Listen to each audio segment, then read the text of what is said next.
So let's talk about confidence. This isn't just a skill, this is a game changer.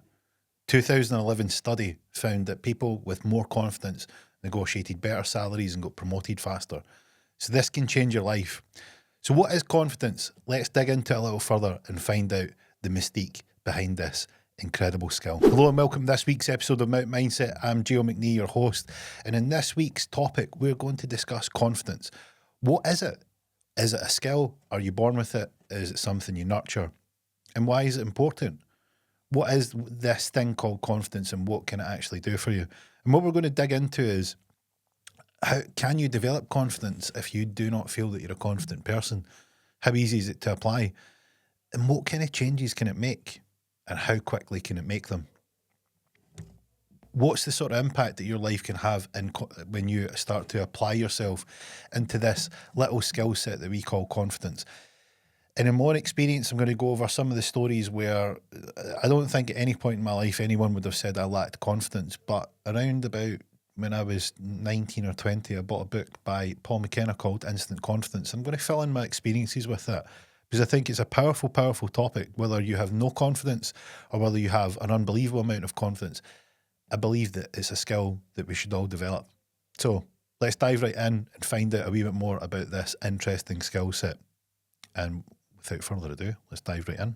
So when you think of this scenario, when you imagine that someone is like a sports person's entering a dressing room, or someone enters the room, or you're in a business environment, or you're in a work environment, or even you're in a bar or a club or any sort of situation where someone comes in and they just hold the room. There's something about them.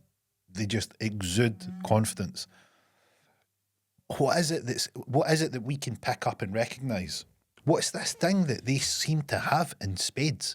How is it that we, at a subconscious level, are picking this up? And what is it?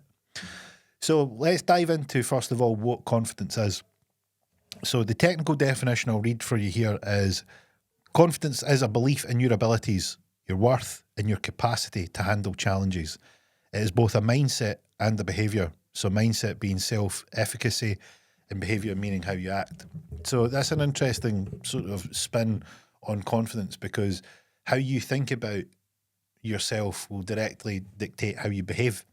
And if you think of all the situations if you think of any situation that you would want more confidence, so in negotiations, when you're, talking to people, when you're out there and just engaging with people in daily life, when you're setting yourself a new target or a new task or a new challenge, confidence can be a big part of your results. So if you think of an environment that you would like more confidence in, if you could get those skills and start to apply it, what would that do for you? What would that do for your results? What would it do for your finances? What would it even do for your relationships? Say you're out there and you're young and single and you want to go out there and speak with people, and you're having a chat and a conversation. If you come across confidently, that's why universally when people hold the room, it's a very, very attractive quality. Probably one of the most attractive qualities. So if you imagine being out there and exuding that, especially when you're out there looking for, a romantic partner, that might be a great skill to have. Or even more so, say that you're in a work environment and you're looking to get a promotion. Maybe there's a few people that are in line for the same position and you want to make sure that you get the promotion. No better way to do it than to be confident. Or if you're going for a job interview, same thing applies. You want to be the number one candidate, the one that leaves a mark. And then you get other instances when you're in business. So one of the things that I do a lot is a lot of business mentoring. I help businesses, and specifically people. It's, the business part is my expertise, but the people is really where the skill set lies, where a lot of people just want more confidence. They want to be more confident in what they're doing, which is really a belief that they can get where they want to go and that they can get the results that they seek out. And how do you develop that confidence within them? So confidence is something that has particular traits, and those traits are the things that we identify because we can recognize the traits which give us signs that the person that we're looking at has a lot of confidence. So if you want to be seen as someone who has a lot of confidence and who can develop these traits, we're going to dig into how to actually do that, how to practically apply these lessons and these principles so you can become more confident in what you're doing. And that's going to show up in your results in all areas of your life. And even if you're a parent, like one of the great things that you can do as a parent is teach your kids confidence. I certainly know as a dad, when I teach my boys how to be confident and be strong and be sure of themselves, it's a phenomenal thing to do because it instills in them the self-belief that they have high self-worth, that they are enough, that they can definitely do it and they should reach for the stars. And one of the things, just like when you're a kid growing up, when you're a child growing up, you want to have your situation, your life evolves and changes rapidly, and it seems to be a sequence of ever-changing circumstances as you grow up. But as we become adults, we maybe have not developed those skills like we did once upon a time when we were young. So we're going to address how you actually get back to knowing what to do, because there would have been a time in your life that you'd have been good at this. And even if you feel that you're the most, if you're the person that lacks the most confidence, there will be a way to make you more confident. I guarantee it. So we're going to find out what that is, because one of the things that we see with the literature is the debate is always, are you born with it? So is confidence something that you're born with, or is it something that you nurture, or is it a combination of both? So there's been lots of studies on this to actually identify, is that the case? Because some people, and usually people are looking for an escape. They're looking to cop out, as they say, I'm not a confident person because I wasn't born with it. That's what they're implying. They're implying that they weren't confident because they just weren't born that way. Ridiculous. There's only two things that you're born with. Only two traits. Fear of sudden loud noises and the fear of falling. Every single thing else is learned. So you have not put yourself in a position to become more confident yet. You haven't put yourself in those situations yet. So if you're not confident yet, then you can become more confident when you start to apply these. Because confidence is a skill, and it then becomes a behaviour. That skill dictates your behaviour. So it is definitely a skill that you can learn, that you can develop, that will change your mindset. It will change your perception of everything that you're doing and how well you can do it. And it will get rid of those nasty little bugging things that are in your life, like anxiety and depression and fear of doubt and, imposter syndrome. Just destroys all of them. So if you have any of these symptoms and you want to blow them apart, one of the great things that you should do without delay is start to put these skills in play in your life, and they're way easier than you think. So let's look at some of the studies. Some say confidence may be genetic. So there was twin studies at Brochard in 1990 suggested that extroverted people are linked to confidence, and that's 40 to 60% is heritable, meaning that you've inherited that behavioural predisposition that you're just more outgoing, which is perfectly fine. But does that actually mean that you can't learn these skills? I don't think it does. So the example they give is that kids that seem to have more outgoing temperaments can appear as more confident. That might be true, and they certainly may appear that way. But if you ever seen a kid that is really good at problem solving or at puzzles, or they're locked in and they're focused, or they can make a paper aeroplane or do any number of things, they are developing the skills of confidence because they are learning the pattern that they can do things and become more efficient and improve and grow. So just because you aren't extroverted doesn't mean that you lack confidence. It just means that the typical recognised way of spotting confidence is maybe not as obvious as this example or this study suggests. On the other side of it, it says that most of the studies have suggested that confidence is a learned skill. It says Bermuda's social learning theory shows that it grows through three main things. Number one is mastery experiences, which is essentially you becoming better at tasks. So you start something, you're not very good at it, you're terrible at it, you spend a lot of time figuring it out, then you redo the task again, and you do it again, and you improve and you improve and you improve and you improve. And essentially, you're learning. So when you put that skill of learning into play, it then builds up your level of confidence, and your confidence starts to develop. Other things that seem to work extremely well is when you observe or are around confident people. So when you have a role model who's someone that you see with great confidence, when you start to observe them, you start to absorb their traits into you. You can start to notice the way that they do certain things, and you can take on those characteristics. When you take on those characteristics, you're getting the same results that they get because they are doing those things because for a reason, and that reason is that they develop their confidence. When you start to apply those, you start to then develop your own confidence, then you start to get better results. So it's one of these interesting and weird and wonderful, wacky things about life. Just like anything that you've ever done, at some point in time, you weren't very good at it. And as you developed the skills, you became really good at it. So just think of those skills that you've got. You think of an example now. There might be something you were terrible at. I mean, I'm trying to think. Well, I think of cycling. I mean, I'm reasonably good at cycling. I'm fairly good at it now. But when I started, I could not get round the 4 mile loop. I was terrible. I mean, I didn't go and throw the bike away and think, "Hey, that's me done." I shouldn't ever do this again. I was disappointed that I didn't have the fitness, and I made a decision. I made the commitment. I'm going to do what it takes to get really, really good at this. And now I'm, nearly 3 times fitter than when I began. So those improvements were confidence in myself, that I had the self-belief that I could improve. And that came from lots of experiences and before where I wasn't good at things.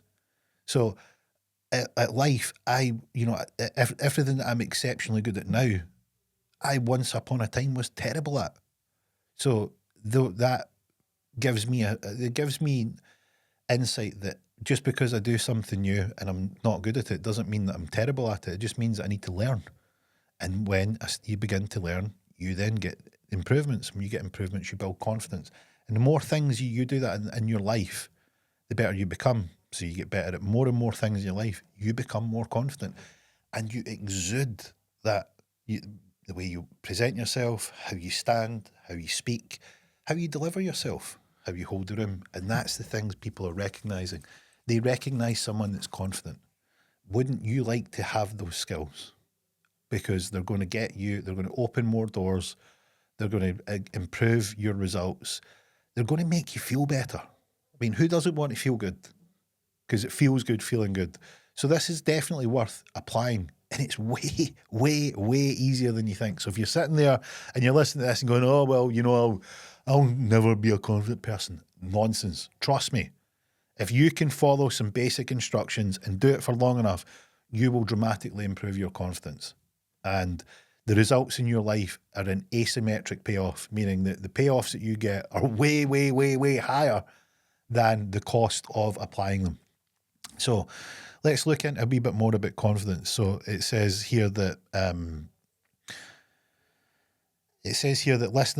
listeners, people who tend to listen to things,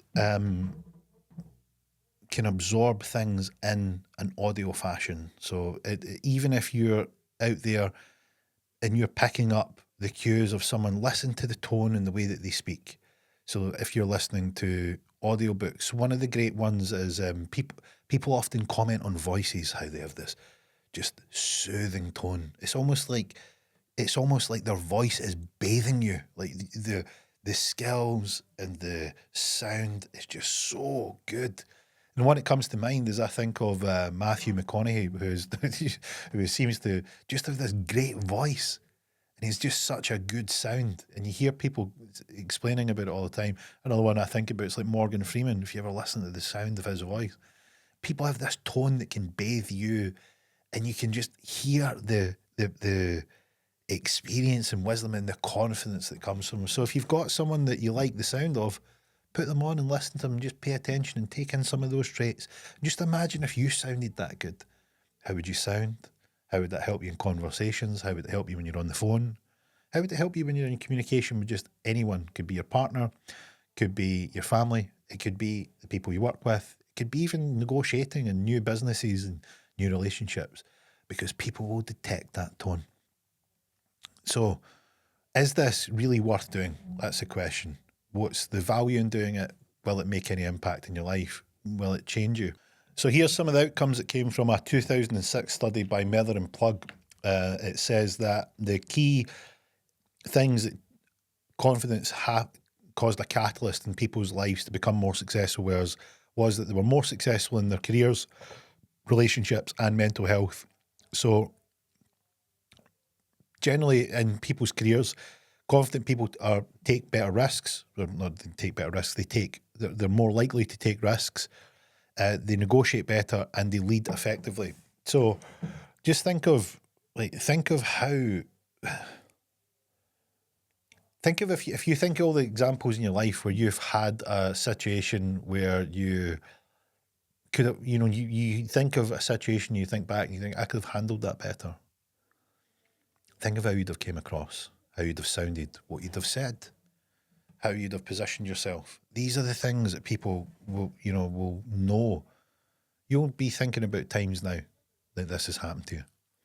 And the one thing that you can do is you can look at it then and think about what the outcomes would have been like if you were more confident. So even if you're in a situation where you're negotiating a salary or you're negotiating a deal, or you're even just negotiating with your partner what you want to do, they want to do one thing, you want to do another. Being confident negotiating means you're likely to get your way more of the time. And that's no bad thing.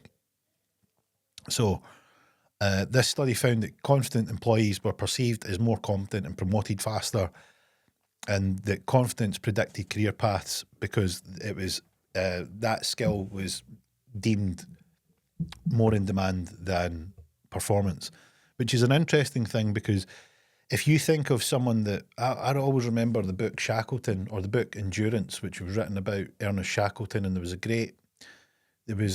great story around the turn of the 20th century where there was lots of polar exploration, and one of the great lands that hadn't been explored at the time was Antarctica, and there was three main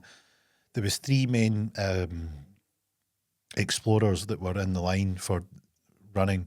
There was Armisen, who was from Norway, who was the Scandinavian sort of expert, great at outdoors, in the cold, lived in that environment, part of the Arctic Circle.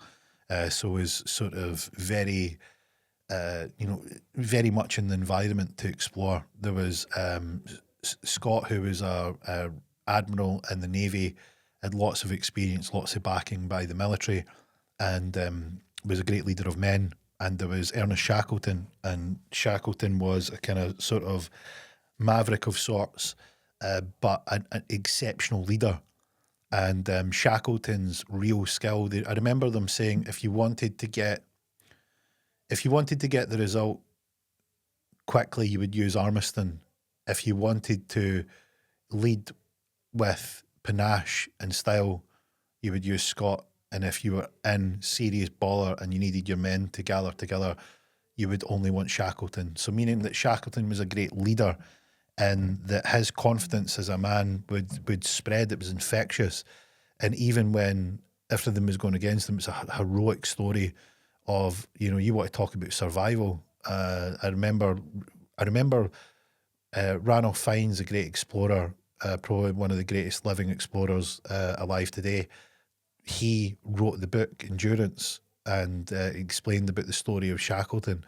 And even now, some of the things that they've done, that they were trapped in the Weddell Sea, and the ship Endurance was crushed in the pack ice, and they lived for 18 months. And an interesting side note, it was before World War One, so they left before, and there was no World War. And by the time they were rescued, there was a World War going on. So you can imagine what it was like for those men. But they were trapped in the pack ice. They made this heroic crossing across the open waters of the Southern Ocean, and there's no landmass there at the bottom to stop the swirling storms. So they crossed 800 miles of the most treacherous seas in the world and made it to an uninhabited island. I'm sure it was called Elephant Island, maybe misremembering that, so don't quote me. But they'd made it to Elephant Island. The only thing that was on this island was penguins. So they dropped the guys off there and they were battered. A lot of them had scurvy. They were suffering with malnourishment. All their supplies had run out, and they crossed this extremely dangerous sea on an open boat, essentially a big rowboat, and they crossed this and made it across. Such was just the sheer kind of will that was led by Shackleton. And Shackleton took the boat, he dropped the guys off an island, and they were going to a whaling station at the next island, and he says, look, the three of us will go, and they made a push for the next island. So they landed in the island at the wrong side in a bit of a storm, and rather than try and navigate it round, they thought they would go over the island. Little did they know there was a sort of mountain range that they had to cross. So there was this treacherous crossing that they had to make. And even today, they made this crossing and they got to the whaling station and they were rescued and they got all the guys. And the interesting thing about this story is they never lost one man, and there was no mutiny, there was no fighting. There was just a leader, a real, unbelievably confident leader of men who got them through. And that was the story of Shackleton.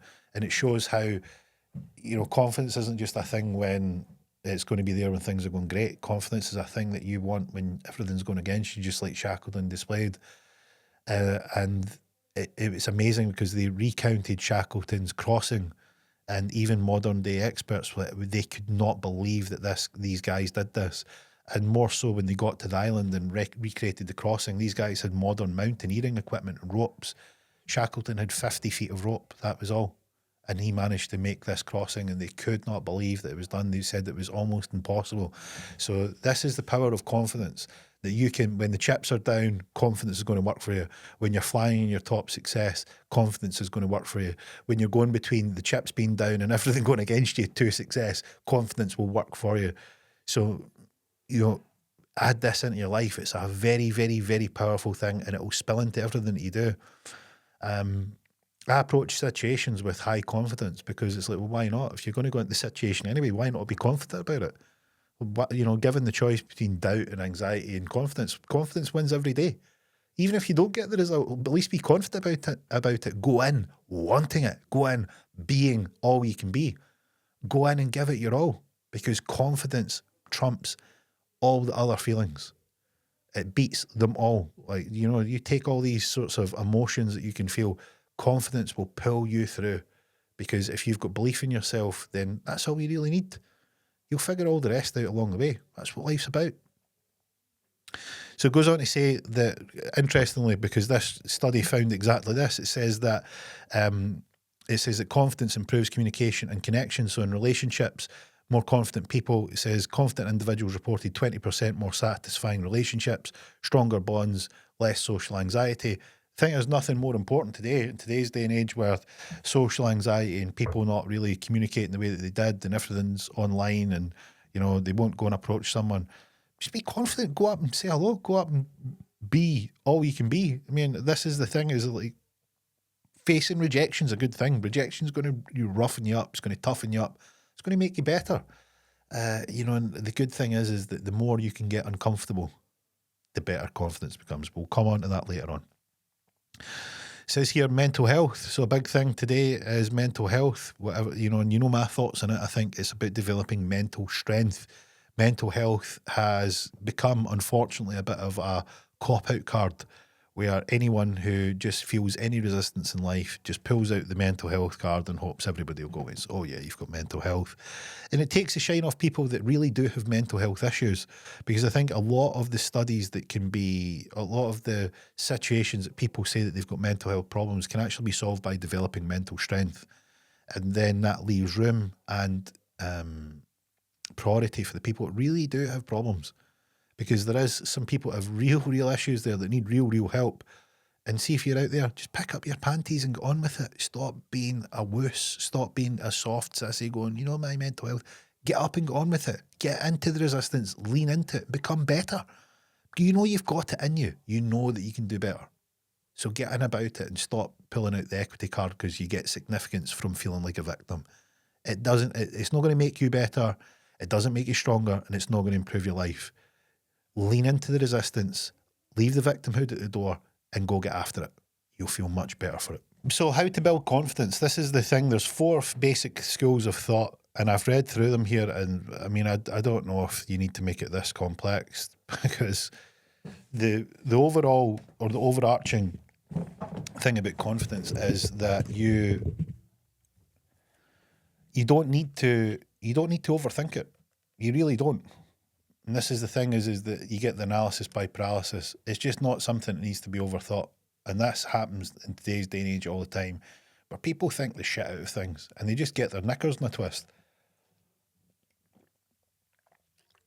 So I'm going to skip the whole there's four school of thoughts thing because I just think it's complexity for, the sake of it. If you don't feel confident, it's because you have a thought that you're not confident. So let's change the thought. Here's my first step. If you have a thought that you're not confident, it's probably because you've mistakenly put that thought in your mind that you don't think that you're confident. Maybe you've had an experience, maybe something's happened, maybe you've faced rejection, maybe you've had a setback, whatever that is. And I'd like you to just put that across to the side. And what I would like you to change the thought to is, what have you done well? So that as much as you might have had setbacks and all that sort of stuff, and we'll just leave that over there, what have you done well in life? Like, let's get a list of the things that you've done well. So all these things that you've done, all these things that you've improved, all these, little hobbies, little traits, things you've picked up. There's a list as long as your arm of the things that you've been good at. So you've developed skills. So you have every business being confident in yourself, because at some point in your life, you have displayed improvement. You've learned skills, you've learned to do new things, you've learned to take on new tasks.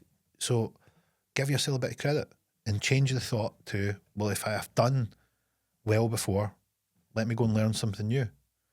And don't worry about rejection. Don't worry about failure. It's part of the process.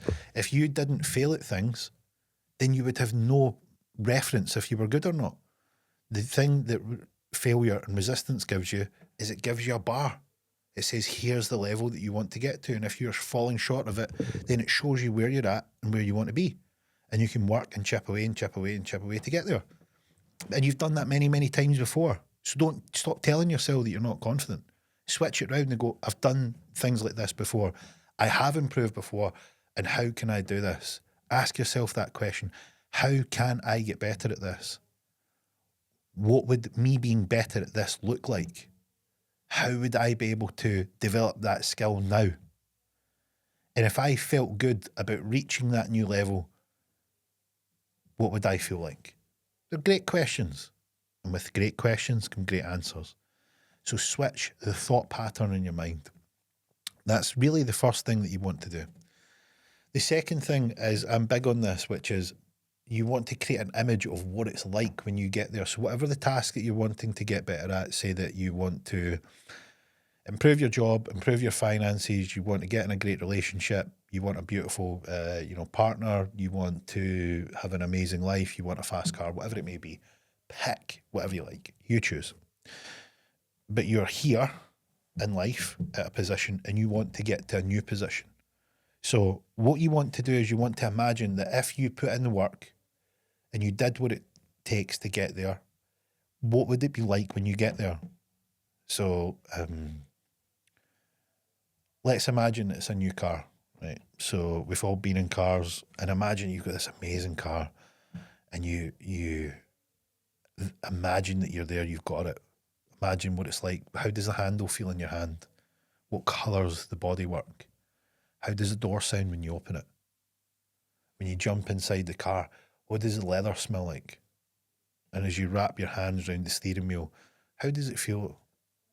And if you have looked at pictures of the inside of this car, where's all the little buttons? Where's all the switches? Is it a touch screen? Is it old school dials? What colour's the interior? What does it look like inside? Grab the ignition key and turn it. How does the engine sound? What does it feel? What kind of emotions does that stir inside you? And this is the thing is what we've done there is we've created a vision of what it'd be like when you do the hard work where you're at now and you put in the hard work to get where you want to be. What will it be like then? And does that feel good? Do you like the idea of it? And would you like to be that version of yourself that has that in your life? Well, go for it. Go for it and visualize what it's like when it's there, because what this does is you are here and you want to get there. And getting there is going to take hard work. And you're going to face ups and downs and resistance and your inner bitch and lots of things. And you've got to put in the long hours and you've got to put in the work. But when you get there, it's got a result. And when you know that result, oh my, it's going to feel good. And if you concentrate on how good it feels to get that result, you can get over all the obstacles of what it's going to take to get there. And you can feel good about that. And that can be relationships, businesses, sporting events, whatever it may be, you can get there. So the advantage of getting there is you are going to get an outcome, you're going to get a result. So do the work where you imagine what it will be like, and you can create that feeling, and you know what it will feel like, and you know how good you will feel. And that'll lead you forward. That'll develop drive and determination and give you that feeling that you know that it's going to be worth pushing through. So that's a positive way of doing it. That's a positive way of getting yourself mentally using your imagination to take you forward in time.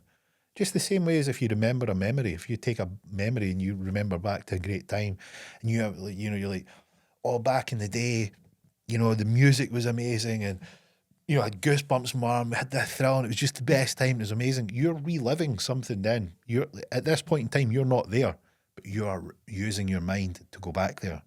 Use that same power of that mind to go forward in time and imagine what it'd be like if you were in this brilliant place that you want to aim for and work hard to get to. And that will develop you building the steps to get there. And as you develop the steps to get there, you will build confidence, because as you lean into the resistance and get more comfortable being uncomfortable, you build confidence. So that's an easy one to start to apply. And all it takes is the power of your mind. It's not going to cost you a penny. The car might, so factor that in. But the cost to actually do it won't cost you anything. Right, so the last two that are on here I think are total tosh. I don't think they're worth even mentioning. Personally, if you haven't got the result with the first two, I don't think these last two are going to solve the situation. But I'm going to give you one. I'm going to give you my top tips. My top tips is, first of all, if you want to be more confident, get yourself in a confident posture. I want your chin up and I want your shoulders back. So I want your head to be above your heart. So this is good posture. Your head to be above your heart and your heart to be above your pelvis. So nice and straight, great posture. Practice speaking clearly. So one of the things that I would suggest doing is go and speak in front of a mirror, and it'll feel awkward at the start. Right now I'm speaking to a camera in an empty room. Trust me, I know how awkward it can feel. Okay, so I get it. As I'm telling you now, I am speaking in an empty room to a camera with no one. So trust me, if I can do this, you can talk in front of a mirror. Okay? So keep pushing. It'll feel awkward at the start and feel weird at the start, just as it was weird for me speaking to a camera in an empty room. So trust me, it's going to be all right. You can get through it, and practice how you sound. And then you can then get into that confident posture and then practice. And you might sound a bit shaky at the start. Practice and practice and practice. And you'll start to sound good. And the more you do it, the better you get. That's one of the things that you can do, but what to help develop your physiology. So if you imagine someone that's at the start line of a race, they are visualizing the outcome. So Michael Phelps, the most decorated Olympian of all times, says that about a month out from competition, he would, in his mind, start to visualize the competition. He would imagine all the different things that could potentially happen. He would imagine what it was like at the start when he's about to dive into the pool. He would then, for those of you who don't know, Michael Phelps is a swimmer. So he's about to dive into the pool, and he would rehearse in his mind over and over and over again, essentially visualizing what he was doing. And he says when he was visualizing, he was getting into the posture and the state. So he would do the breathing. He would have his posture ready. He would imagine how he was standing before he would get into the pool. And this is what I'm saying is you're putting yourself in state. So the more times that you can put yourself in a confident state, and you can rehearse and rehearse and rehearse the most confident version of you. How would you feel if you had 10% more confidence? How would you feel if you had 20% more confidence? How would you sound if you had 50% more confidence? How would it come across? How would you stand? Imagine that you enter into a room in a situation. How would you come across? These are the things that you want to start to apply, because you can get them. You can start to develop these skills really easily, and you can get rid of that idea that you're not a confident person, because deep down, that's just an idea that you've told yourself. You've been great at things that you've done in your life. You've done amazing things in your life. And the fact that you even listen to this podcast shows that you're ready to improve. If you're listening to this now, you are more than ready to become even more confident than you ever thought was possible. So apply the skills, start doing it practically, and you are going to see the results. So in conclusion about what we spoke about, so we've covered off quite a lot. The idea of confidence isn't that you're born with it. You can be born with traits that can appear that way, but confidence is a skill, and a skill that is extremely worthwhile applying. And one of the things that I would say to you is, if you ever looked at kids when they're young playing, they exude confidence because we are born that way, to enjoy and thrive and thrill. And if life has got in the way at some point to make you think you aren't confident, know that you can make a massive shift and change that powerfully and positively now. And you can take those steps, even like me. I think back to when I read Paul McKenna's Instant Confidence, the hypnosis CD back in the day. We used to use CDs, and it had you would put the CD in and you would play this hypnotic sort of trance, and it was really good. I really thoroughly enjoyed it, and at the time I wasn't entirely sure of how it worked, but it seemed to do the trick. And reading this book of stories, more and more stories about how people had developed confidence, how athletes had developed confidence, how these celebrities and stars and even people that had accidents, that had like terrible things happen to them, but they'd developed confidence for these situations. And it was just amazing to see the power of this thing that we know called confidence really materially changing people's lives. And that book set off a chain of events for me that were wonderful and majestic in the results. And I often wonder what my life would have looked like if it hadn't came across that book in Asda in Aberdeen, of all places. So it's this powerful thing that you can start to apply to get yourself amazing results. I know certainly from me, there's things, and again, I even think back to then, I don't know why I would have needed a book on confidence, but it shows that even someone as confident as myself back then, and I was probably more cocky than confident. I mean, that would have been the reality of it. But even then, there was still a part of me that thought, well, how could I be better at this? How could I improve? And what would that look like? So I still had, even though it was probably a cocky little shit, I would have probably still had the wherewithal to still being open to learn. And that is a wonderful thing. And it's something that I'm still fascinated by today. I love the idea of human behaviour. I love the idea of improving it. I love the idea of results and changing the results. And they're wonderful things that have happened in my life because I've constantly developed these skills. And at times when I haven't developed these skills, I've noticed myself going backwards. And it's been this example of me noticing that I wasn't doing my best and not liking it, and then making a conscious decision to change it and to become better at it. And now I find myself in a really fascinating position where I'm lucky enough that people come to me and ask for help and say, look, can you help me develop these skills and fix these areas of my life or business to get really, really good results? And that is because I've been able to do that for myself. And it's great to share that with people and see the results that they can get, because isn't it a cool thing that your experience has helped somebody else get a really good experience? And if that's not what life's about, I don't know what is. So we hope you enjoyed this week's episode of Mount Mindset. Remember, I do have a visualization course. If you want to find out my top ways to get visualizing properly, powerful visualization, to do it right, what's the secret that everyone is missing when they are doing visualization? What is it that actually works? We go into the science, we go into the esoteric, we go into the theology, we go into all the theories, and we explain exactly how it works so that you can use all the powerful tools to get the life that you want using the power of visualization. So if you want to check that out, the link will be below in the show notes. Go check it out, go have a look, go let me know how you found the course, because I would be fascinated to hear about all the wins and the changes and the powerful changes it makes in your life after you're doing it. So hope you enjoyed this week's episode. It's been great to cover off confidence. Go start using these techniques and go become even more confident than you are now. Without further ado, that's a wrap from me.